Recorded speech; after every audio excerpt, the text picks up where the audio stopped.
तो जो कहते हैं साइन एंड सिम्टम मिस्थेनिया ग्रेविस का स्केलेटल मसल की वीकनेस हो रही है, तो जो स्केलेटल मसल के काम होंगे वो नहीं हो पाएंगे। स्केलेटल मसल जैसे कि हमारी आई की हो गई, ठीक है, इसकी आई की हो गई, आईलिड की, ठीक है। स्वेलोइंग में दिक्कत आएगी। अभी एक एक साइन एंड सिम्टम्स पढ़ते हैं। आईलिड की मसल को क्या कहते हैं हम? लाइवेटर पाल्पेब्रे सुपीरियोरेलिस, सुपीरियोरेलिस, ठीक है, ये होती है हमारी आईलिड की मसल, ठीक है। अब हम इसके साइन एंड सिम्टम्स पढ़ते हैं। साइन एंड सिम्टम्स क्या होंगे? जो इसका फर्स्ट साइन है, जो पूछा जाता है एग्जाम में, जो हमारे मिस्थेनिया ग्रेविस का फर्स्ट साइन है, वो हमारी जो आईलिड की मसल होती है, जिसका नाम क्या है? लाइवेटर पाल्पेब्रे सुपीरियोरिस, जो कि एक स्केलेटल मसल है। अब इनको संदेशा नहीं मिल पा रहा इस मिस्थेनिया ग्रेविस में, तो क्या होगा? ये कमजोर पड़ जाएंगे, यानी कि क्या दिखेगी? आईलिड ड्रूपिंग दिखेगी। क्या? नीचे की तरफ हमारी आईलिड गिर जाएगी, आईलिड ड्रूपिंग। देखो, आईलिड में हमारी स्केलेटल मसल होती है जिसका नाम है लाइवेटर पाल्पेब्रे सुपीरियोरिस। मिस्थेनिया ग्रेविस में क्या हो रहा है? एसिटाइलकोलिन मिल नहीं पा रहे इन मसल को, इन निकोटिनिक रिसेप्टर्स में, जिसकी वजह से क्या हो रहा है? अब ये आईलिड की मसल अभी तो ऊपर की तरफ उठी हुई है, ये नीचे की तरफ गिर जाएगी, जिसको हम क्या कहेंगे? आईलिड ड्रूपिंग दिखेगा, क्योंकि इनको एसिटाइलकोलिन नहीं मिल पा रहा, जिसको हम एक और नाम से जानते हैं, क्या दिखेगा? टोसिस, TTOSIS, टोसिस भी कहते हैं। और क्या दिख सकता है मिस्थेनिया ग्रेविस में? तो अब मैं आपसे बात कर रहा हूं, क्योंकि मैं अपनी स्पीच मसल का इस्तेमाल कर रहा हूं, इसकी वजह से बात कर रहा हूं। ये एक स्केलेटल मसल है, इसको मैं अपनी मर्जी से हिला पा रहा हूं, तो इसमें भी कमजोरी दिखेगी, यानी कि हमारा क्या दिख सकता है? Slurred speech. क्या? Slurred speech. और क्या दिख सकता है मिस्थेनिया ग्रेविस में? मिस्थेनिया ग्रेविस में और हमारा क्या दिख सकता है कि खाना खाते समय हम क्या करते हैं? च्यूइंग करते हैं, चबाते हैं, पर वो भी स्केलेटल मसल से होता है, तो च्यूइंग करने में भी दिक्कत आएगी, चबाने में, तो difficulty in chewing, difficulty in chewing, difficulty in chewing. अब खाना खाने के लिए हम निगलते भी हैं खाने को, ठीक है, वो भी स्केलेटल मसल की मदद से होता है, फेरिंग्स से होता है, ठीक है। खाना खाने के लिए हम निगलते भी हैं, तो खाना निगल भी नहीं पाएंगे, यानी कि डिफिकल्टी इन स्वेलोइंग, क्योंकि उन स्केलेटल मसल को क्या नहीं मिल पा रहा? एसिटाइलकोलिन नहीं मिल पा रहा, डिफिकल्टी इन स्वेलोइंग दिखेगा। अब देखो, मेरे फेस में मसल है जो एक्सप्रेशंस के लिए जानी जाती है, हंसना, रोना, हंसने रोने के एक्सप्रेशन के लिए, वो क्या हो रहा है? स्केलेटल मसल के जरिए हो रहा है, पर इन फेशियल की मसल को एसिटाइलकोलिन मिस्थेनिया ग्रेविस में नहीं मिल पाएगा, यानी संदेशा नहीं मिल पाएगा कि तुम मूव कर, तो ये मूवमेंट नहीं हो पाएगी, यानी कि स्केलेटल मसल क्या होगी? मूवमेंट नहीं दिखेगी फेशियल मसल में, तो हमारा कैसा दिखेगा? Mask like face, mask like face, या स्लीपी अपीयरेंस दिख सकता है, स्लीपी अपीयरेंस, सोया सोया, ठीक है। ऐसे मास्क लाइक फेस हमारा मेनली पार्किंसन में दिखता है, पर यहाँ पे एक सिम्टम्स के तौर पे दिखेगा, क्योंकि स्केलेटल मसल को क्या नहीं मिल रहा? एसिटाइलकोलिन नहीं मिल पा रहा है, जिसकी वजह से वो वीक हो रही है, ठीक है। फर्स्ट साइन तो क्या दिखेगा? नीचे की तरफ आईलिड ड्रॉप हो जाएगी, टोसिस दिखेगा, और साथ ही साथ स्लर्ड स्पीच दिख सकती है, डिफिकल्टी इन च्यूइंग दिख सकती है, क्योंकि ये भी हम चबाते भी हैं खाना स्केलेटल मसल की मदद से। डिफिकल्टी इन स्वेलिंग दिख सकती है, जिसको हम डिस्फेजिया कहते हैं, डिस्फेजिया, या हमारा मास्क लाइक फेस दिख सकता है, स्लीपी अपीयरेंस दिख सकती है, ठीक है। तो ये सारे सिम्टम्स हैं। और डायफ्राम भी हमारी एक रेस्पिरेटरी मसल है, जो कि एक स्केलेटल मसल है, इसकी मदद से हम क्या करते हैं? सांस लेते हैं, इंस्पायर करते हैं एयर, तो इसकी अगर वीकनेस दिख गई तो हमें क्या होगा? हम सांस ढंग से ले नहीं पाएंगे, यानी कि हमारा क्या दिख सकता है? Shortness of breath, dyspnoea, shortness of breath, ठीक है। ये सारे सिम्टम्स क्या हैं? इन स्केलेटल मसल को क्या हो रही है? कमजोरी हो रही है। ये सारे सिम्टम्स क्या इस स्केलेटल मसल की कमजोरी की वजह से आ रहे हैं। आईलिड में हमारी एक्स्ट्रा ऑक्यूलर मसल होती है, उनकी भी वीकनेस हो जाएगी। एक्स्ट्रा ऑक्यूलर मसल,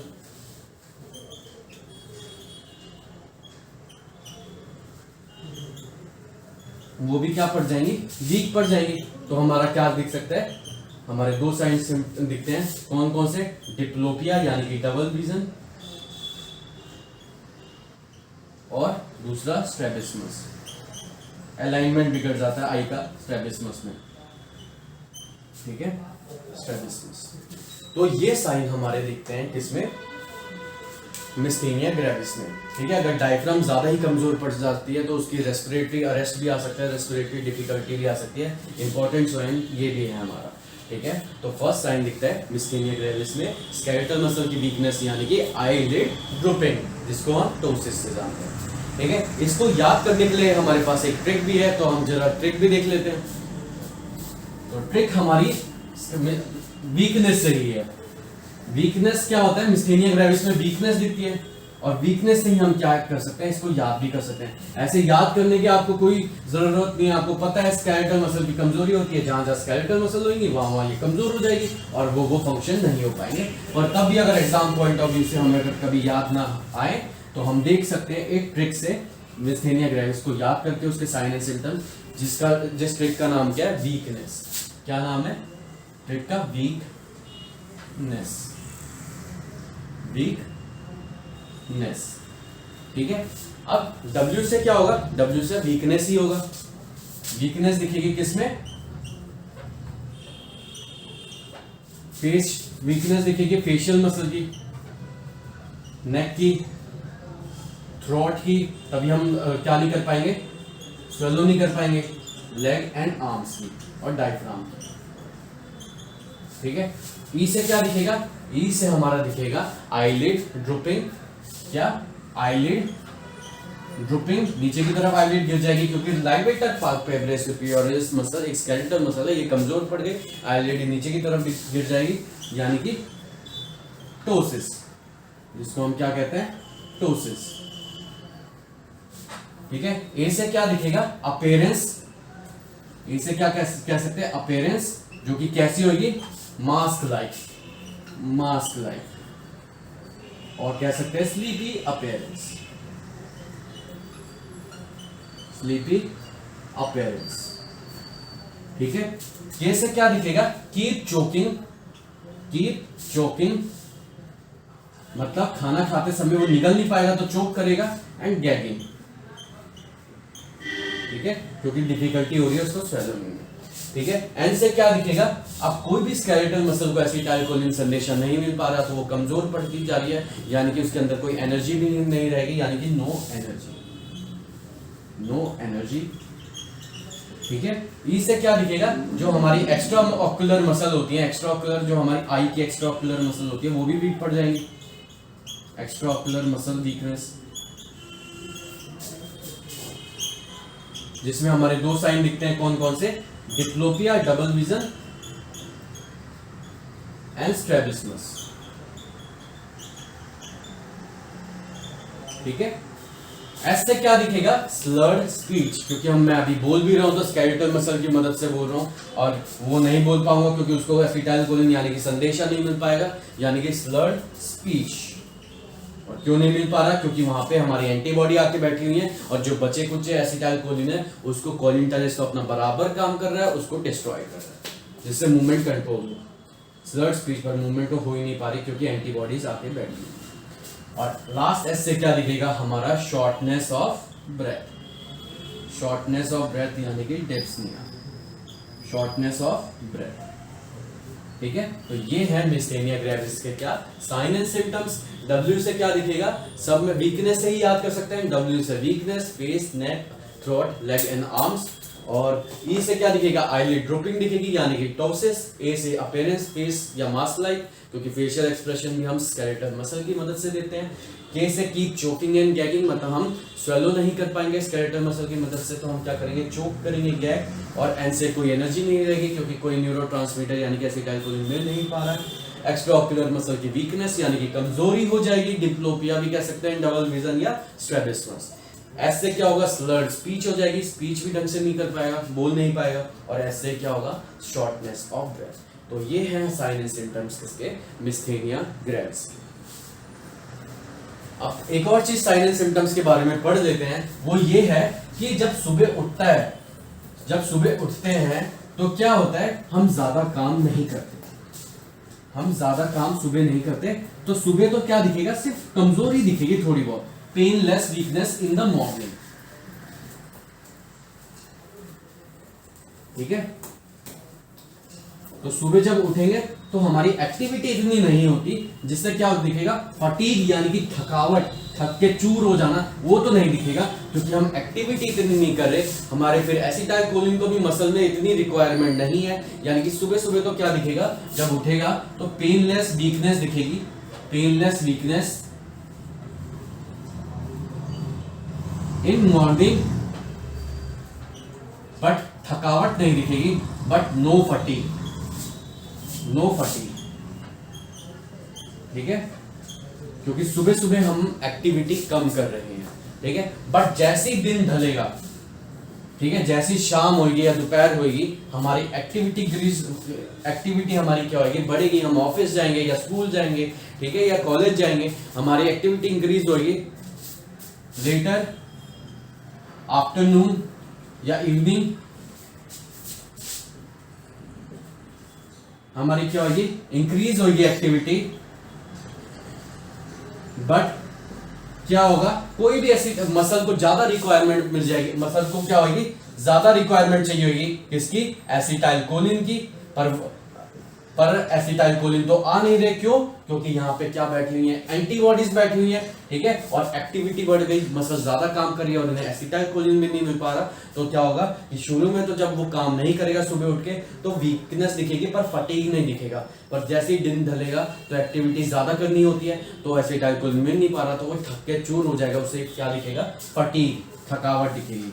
तो हम क्या करेंगे मिस्थेनिया ग्रेविस से वाले पेशेंट से, तो ये क्वेश्चन पूछा जाता है कि जो जितने भी जरूरी काम है वो कब करो, मॉर्निंग में करो, क्योंकि मॉर्निंग में क्या होगा, उसे सिर्फ वीकनेस दिखती है, उसकी एक्टिविटी इतनी ज्यादा नहीं बढ़ती, पर जैसी वो धीरे धीरे दिन ढलेगा, उसकी एक्टिविटी बढ़ेगी, तो उसको क्या दिखता है, फटीग, यानी कि उसको थकावट होती है। इसलिए हम उससे बोलते हैं ज्यादा से ज्यादा जरूरी काम मॉर्निंग में करो। जो ज्यादा से ज्यादा नर्सिंग क्वेश्चन इसी पे ही बेस्ड है हमारे इस कॉन्सेप्ट पे, ठीक है। तो ये होता है मेनली साइन एंड सिम्टम्स में। अब हम इसके पढ़ते हैं डायग्नोसिस, कि हम इसको पता कैसे लगाएं कि ये मिस्थेनिया ग्रेविस का पेशेंट है।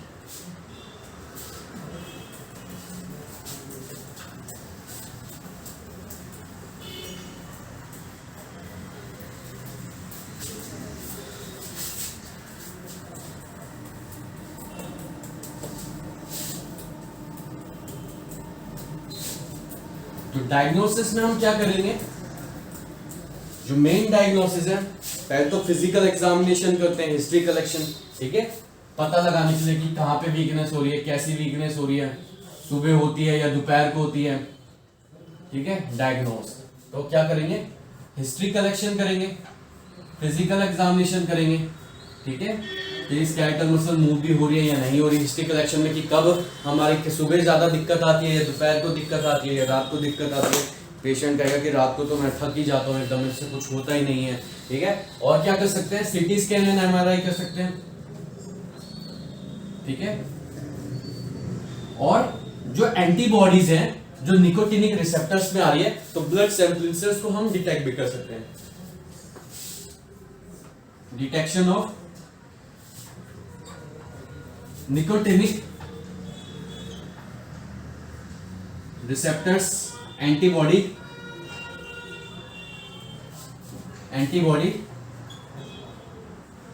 बाय ब्लड सैंपलिंग, से हम उसको क्या कर सकते हैं, डिटेक्ट कर सकते हैं, ठीक है। जो एंटीबॉडीज बन रही हैं उस निकोटिनिक रिसेप्टर्स के लिए, उसको ब्लड सैंपलिंग से हम क्या करेंगे, डिटेक्ट करेंगे।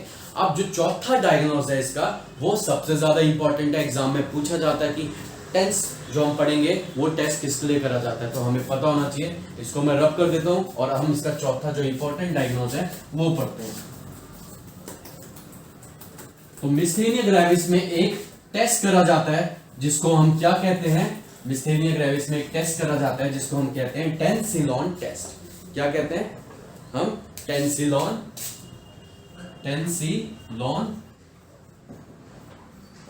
या और इसको एक और नाम देते हैं एड्रोफोनियम टेस्ट। ये क्यों देते हैं, डिटेक्ट करने के लिए कि मिस्थेनिया ग्रेविस का पेशेंट है या नहीं।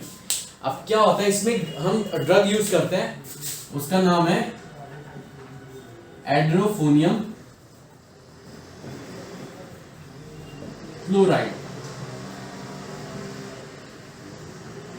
जिसका काम क्या है, इस एड्रोफोनियम क्लोराइड का काम है कि ये हमारे कोलिनटेरेस एंजाइम की एक्टिविटी को क्या करता है, कम करता है। ठीक है, कोलिनटेरेस एंजाइम की एक्टिविटी को कम करता है। ठीक है, ये एसिटाइल कोलिन, पर यहां पे क्या है, एंटीबॉडी है। ठीक है, और ये क्या है, हमारे कोलिनटेरेस एंजाइम। अब क्या होगा, एड्रोफोनियम क्लोराइड, मैं आपको बता चुका हूं जब मैंने आपको पढ़ाया था इसका फिजियोलॉजी। एड्रोफोनियम क्लोराइड एक एंटी कोलिनटेरेस है।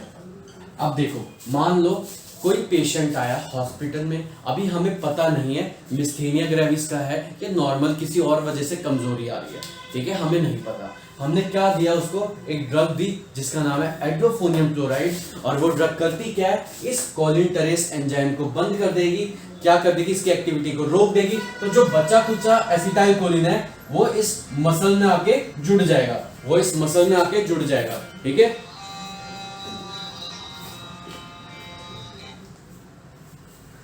ठीक है, देखो, Tensilon test and edrophonium test भी कहते हैं। इसमें हम क्या करते हैं, एक ऐसी दवाई देते हैं जिसको क्या कहते हैं, एड्रोफोनियम क्लोराइड। ये एंटी कोलिनटेरेस है और ये कोलिनर्जिक है, क्योंकि क्या कर रही है, ये इंक्रीज कराती है एसिटाइल कोलिन। ठीक है, ये कोलिनर्जिक है। ठीक है, क्या होगा, मिस्थेनिया ग्रेविस का अगर पेशेंट है या नॉर्मल पेशेंट है, ये हमें पता कैसे चलेगा कि ये क्या करेगा। देखो, मिस्थेनिया ग्रेविस में हो क्या रहा था, एंटीबॉडीज इन रिसेप्टर पे आके जुड़ी हुई है, जिसकी वजह से इन्हें क्या नहीं मिल पा रहा है, एसिटाइल कोलिन। पर जो बचे कुछ एसिटाइल कोलिन है, जहां पे एंटीबॉडीज जुड़ी नहीं है, उन एसिटाइल कोलिन को कौन डिस्ट्रॉय कर रहा था, ये कोलिनटेरेस एंजाइम। ठीक है, एंटी कोलिनर्जिक एक्टिविटी कर रहा था, ये इसको डिस्ट्रॉय कर रहा था। हमने क्या किया, ये ड्रग दी, क्या, एड्रोफोनियम क्लोराइड, जो कि क्या करेगी, इनहिबिट करेगी किसकी एक्टिविटी को, इस एंजाइम की एक्टिविटी को इनहिबिट करेगी, कोलिनटेरेस एंजाइम एक्टिविटी। जिससे क्या होगा कि इसका काम क्या था कि बच्चे कुछ एसिटाइल कोलिन जिससे कंट्रोल मूवमेंट हो, इसको एसिटाइल कोलिन को डिक्रीज कराना, डिस्ट्रॉय करना, यानी कि एंटी कोलिनर्जिक काम था इसका। तो ये क्या होगा, अगर इसकी एक्टिविटी बंद हो जाएगी तो क्या होगा, एसिटाइल कोलिन इंक्रीज हो जाएंगे, इंक्रीज एसिटाइल कोलिन, और क्या होगा, मूवमेंट हो जाएगी, उसकी वीकनेस गायब हो जाएगी, नो वीकनेस। ठीक है, मूवमेंट हो जाएगी। तो हमने क्या किया, अभी तो हमें पता नहीं है कि वो मिस्थेनिया ग्रेविस का पेशेंट है या नॉर्मल। अगर हमें लगा कि वो मिस्थेनिया ग्रेविस का हो सकता है तो हमने उसको एक ड्रग दी, एड्रोफोनियम क्लोराइड। इस टेस्ट को कहते हैं टेंसिलोन या एड्रोफोनियम क्लोराइड। इस ड्रग ने क्या किया, इस एंजाइम को डिस्ट्रॉय किया, यानी कि इसने क्या किया, एक तरीके से एसिटाइल कोलिन इंक्रीज करा दिया, क्योंकि ये एंजाइम एसिटाइल कोलिन को डिक्रीज कर रहा था, कोलिनटेरेस एंजाइम। तो इसकी एक्टिविटी को रोक दिया, तो इंक्रीज होगा acetylcholine at neuromuscular junction में, और जिसकी वजह से क्या होगा, अब ये एसिटाइल कोलिन आराम से इधर आ सकते हैं और थोड़ी बहुत मूवमेंट हो जाएगी, और क्या होगी, थोड़ी वीकनेस गायब हो जाएगी। तो हम कह देंगे, अगर वो वीक था पेशेंट जब हॉस्पिटल में आया, पर अब वो मूव कर पा रहा है, थोड़ा ठीक हो गया, तो हम कह सकते हैं वो क्या है, मिस्थेनिया ग्रेविस का पेशेंट है। अगर मूवमेंट हो गई तो हम क्या करेंगे, डायग्नोस करेंगे। क्या इसका मतलब, डायग्नोस मिस्थेनिया ग्रेविस पेशेंट, हमें पता चल जाएगा। ठीक है, इस तरीके से हमें पता चल जाएगा वो क्या है, मिस्थेनिया ग्रेविस का पेशेंट है, अगर उसकी मूवमेंट ठीक हो गई, उसकी कमजोरी गायब हो गई, तो ये ड्रग देने के बाद। अगर कोई और कारण होगा, मिस्थेनिया ग्रेविस का पेशेंट नहीं होगा, तो ये ड्रग देने के बाद भी क्या होगा, वो ठीक नहीं होगा। ठीक है, उसकी मूवमेंट ठीक नहीं होगी, उसकी वीकनेस नहीं जाएगी, ये ड्रग देने के बाद भी, अगर कोई और कारण हुआ। पर अगर यही कारण हुआ मिस्थेनिया ग्रेविस का, तो इसकी एक्टिविटी रोक देगा, और क्या होगा, एसिटाइल कोलिन इस रिसेप्टर्स पे आ जाएंगे, और एसिटाइल कोलिन बढ़ जाएगा, यानी कि मूवमेंट हो जाएगी। और हम कह सकते हैं कि अगर कोई पेशेंट आया, उसको वीकनेस थी, और ये ड्रग देने के बाद वो ठीक हो गया, तो इसका मतलब थोड़े सिम्टम्स डिसअपियर हो गए, थोड़ी मूवमेंट होने लगे, तो हम कह सकते हैं वो मिस्थेनिया ग्रेविस का पेशेंट है। तो इस तरीके से हम डायग्नोस करते हैं टेंसिलोन या एड्रोफोनियम टेस्ट में। अब हम इसका पढ़ने वाले हैं मैनेजमेंट।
तो अब हम इसका पढ़ेंगे मिस्थेनिया ग्रेविस का मैनेजमेंट, यानी कि इसका ट्रीटमेंट, हम इसको ट्रीट कैसे कर सकते हैं मिस्थेनिया ग्रेविस को।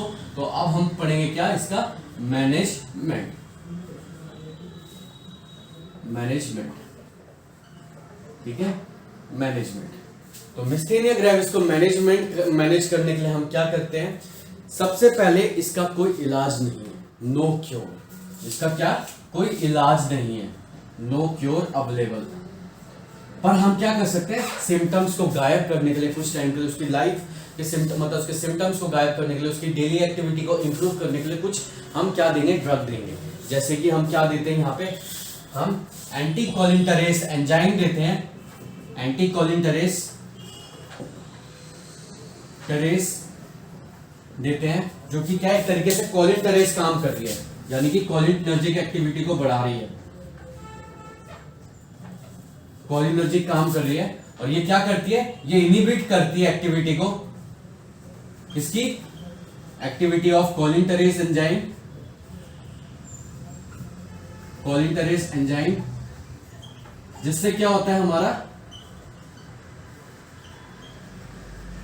जिससे एसिटाइल कोलिन इंक्रीज हो जाते हैं एट न्यूरोमस्कुलर जंक्शन में, और वीकनेस डिसअपेयर हो जाती है, वीकनेस डिसअपेयर, ठीक है। और इन ड्रग्स का नाम क्या है, पायरिडोस्टिग्माइन या नियोस्टिग्मा, ठीक है, नियोस्टिग्माइन। और क्या कर सकते हैं हम, और हम कॉर्टिकोस्टेरॉइड्स दे सकते हैं। कॉर्टिकोस्टेरॉइड क्या करता है, ये उन एंटीबॉडी को रोक देगा, उन एंटीबॉडी को सप्रेस कर देगा, एक तरीके से ये एंटी इंफ्लेमेटरी होता है, ये इम्यूनिटी को सप्रेस कर देता है, ठीक है, ये इम्यूनिटी को सप्रेस कर देता है, क्या कर देता है, सप्रेस कर देता है ये इम्यूनिटी को, तो वो एंटीबॉडीज नहीं बनेगी और वो क्या करेगी, न्यूरोमस्कुलर जंक्शन में जाएगी, ये सप्रेस कर देता है इसको, इम्यूनिटी को। और क्या दे सकते हैं हम उसे, हम प्लाज्मा फेरेसिस कर सकते हैं। इसका मतलब है उस एंटीबॉडीज को निकाल के, प्लाज्मा फेरेसिस, प्लाज्मा से हम क्या करते हैं, उस एंटीबॉडीज को बाहर निकाल देते हैं, ये एक तरीके का प्रोसीजर होता है, ठीक है। और क्या कर सकते हैं, सर्जिकल मैनेजमेंट में हम क्या कर सकते हैं, सर्जिकल मैनेजमेंट में इसके क्या करेंगे, हम थाइमेक्टमी करेंगे, थाइमस ग्लैंड को रिमूव करेंगे, थाइमेक्टमी, ठीक है, थाइमेक्टमी। ये क्या करता है, माना जाता है थाइमस ग्लैंड से एंटीबॉडीज प्रोड्यूस होती है और वो उस न्यूरोमस्कुलर जंक्शन साइट पे जाती हैं और क्या करती है, एसिटाइलकोलिन को डिक्रीज कराती है, उन्हें जगह नहीं देती वहां पे बाइंड होने के लिए। तो ये क्या करेंगे, उसी ग्लैंड को हम रिमूव कर देंगे, थाइमेक्टमी करके रिमूव कर देंगे थाइमस ग्लैंड को, रिमूव थाइमस ग्लैंड, जिससे क्या होगा, no antibody at neuromuscular junction. तो ये है हमारा क्या, मिस्थेनिया ग्रेविस का ट्रीटमेंट। ये क्या है, मिस्थेनिया ग्रेविस का ट्रीटमेंट। कोई क्योर तो अवेलेबल नहीं है, पर हम एंटीकोलिनटरेस दे सकते हैं, जो कि कोलिनर्जिक काम कर रही है, जो कि उस कोलिनटरेस एंजाइम की एक्टिविटी को इनिबिट कर रही है और एक तरीके से एसिटाइलकोलिन न्यूरोमस्कुलर जंक्शन में बढ़ा रही है और वीकनेस डिसअपेयर कर रही है, जैसे कि नियोस्टिग्माइड या पायरिडोस्टिग्माइड।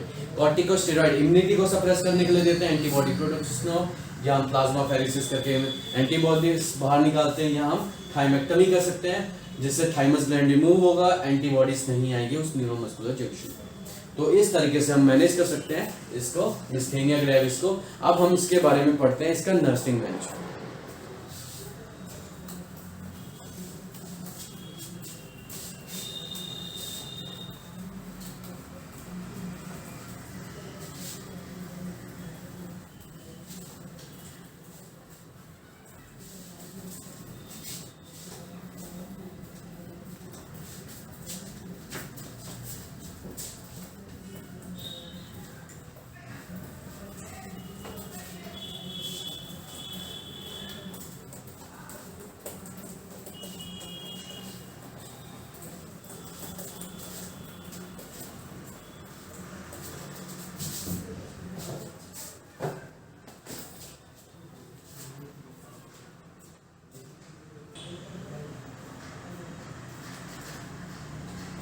तो अब हम पढ़ने वाले हैं नर्सिंग मैनेजमेंट मिस्थीनिया ग्रेविस का, जो कि इसमें स्केलेटल मसल की कमजोरी वीकनेस होती है। तो उसको क्या होगा, रिस्क ऑफ स्वेलिंग हो सकता है। क्या हो सकता है, रिस्क फॉर स्वेलोइंग,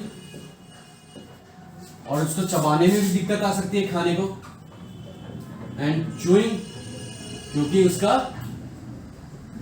क्या हो रखा है, स्केलेटल मसल वीक हो रखा है, तो उसको दिक्कत आएगी चबाने में या खाने में। तो हम क्या बोलेंगे, इसको मैनेज कैसे करेंगे। सबसे पहले तो हम ये बोलेंगे कि हैवी मील, जो ज्यादा हैवी होता है मील, वो मॉर्निंग में ले। क्या बोलेंगे उसको, मॉर्निंग में क्या करे वो, मॉर्निंग में ले हैवी मील, ठीक है। अब बाद में उसकी डाइट कैसी होनी चाहिए, सेमी सॉलिड डाइट होनी चाहिए। कैसी डाइट होनी चाहिए उसकी, सेमी सॉलिड डाइट, क्योंकि उसको चबाने में दिक्कत है। सेमी सॉलिड डाइट या थिक एंड लिक्विड भी कह सकते हैं, ऐसी भी दे सकते हैं, thick and liquid, thick liquid, and honey nectar diet, Honey nectar diet, ठीक है। मिस्थीनिया ग्रेविस के पेशेंट को क्या दिक्कत आ सकती है, चबाने में और स्वेलो करने में, क्योंकि दोनों ही स्केलेटल मसल हैं, उसमें कमजोरी आएगी। हम क्या करेंगे, मॉर्निंग में हैवी मील लो, और डाइट कैसी होगी, semi solid diet, thick and liquid या हनी नेक्टर डाइट होनी चाहिए।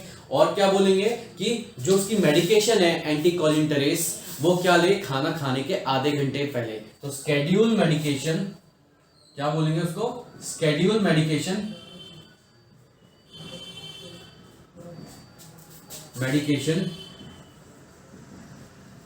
Half an hour before meal, खाना खाने के हम आधे घंटे पहले क्या बोलेंगे उसको, दवाइयाँ मिस्थीनिया ग्रेविस वाले पेशेंट को कि क्या करें, खाना खाने से आधे घंटे पहले कि उसकी दवाइयाँ ले, जो भी उसकी स्केड्यूल मेडिकेशन होगी, क्योंकि क्या है, उसको ये सारी दिक्कतें आ रही होंगी, risk for swallowing and chewing. और क्या आ सकता है मिस्थीनिया ग्रेविस के पेशेंट को, तो और हमें याद करने के लिए क्या करेंगे, एक बार इसे रब कर देते हैं, तो नेक्स्ट देखते हैं।